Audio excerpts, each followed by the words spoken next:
santé, c'est maintenant et ça concerne beaucoup d'entre vous.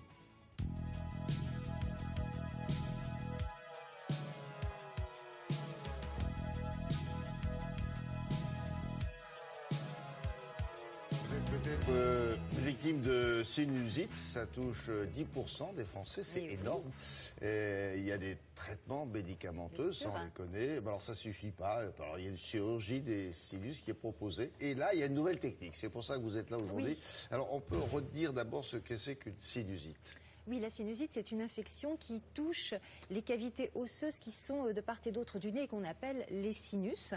Alors, il y a deux types de sinusite. La sinusite aiguë, donc qui est de courte durée. La sinusite chronique, évidemment sur le long terme, avec des traitements de longue durée. Dans les deux cas, il s'agit d'infections dues à des virus ou des bactéries. Alors, il y a tout un tas de facteurs de risque.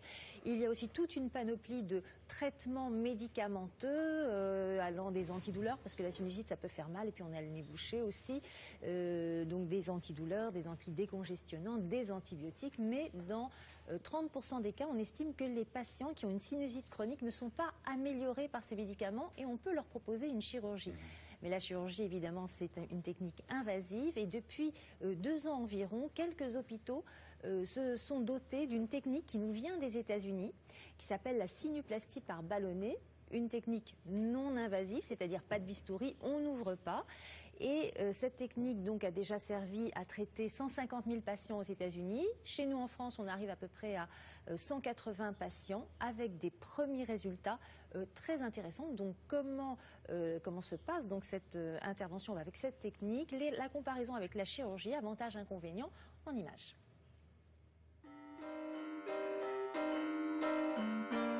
La sinuplastie s'adresse à des patients qui sont en situation d'échec de leur traitement médical. Dans cette situation, il faut intervenir chirurgicalement, en pratique ouvrir un sinus qui ne se draine plus, et la sinuplastie est une alternative à la chirurgie conventionnelle. La sinuplastie se pratique sous anesthésie locale éventuellement, mais le plus souvent sous anesthésie générale. Elle dure entre 20 et 40 minutes, c'est-à-dire que c'est beaucoup plus rapide qu'une technique conventionnelle chirurgicale.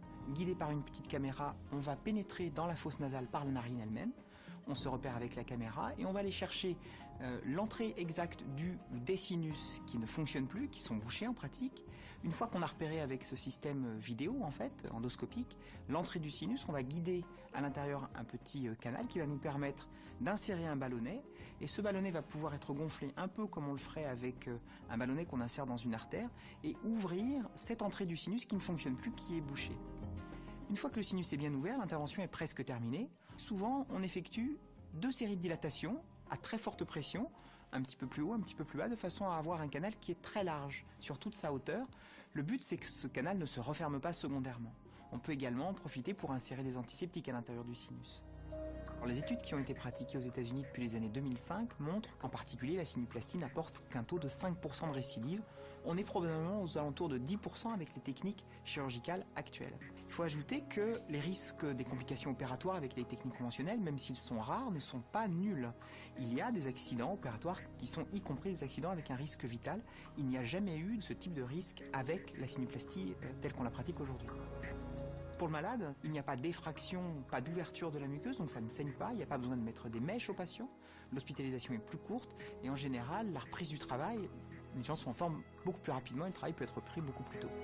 En France, on a moins de recul puisque moins de patients ont été opérés, mais les résultats sont à peu près similaires.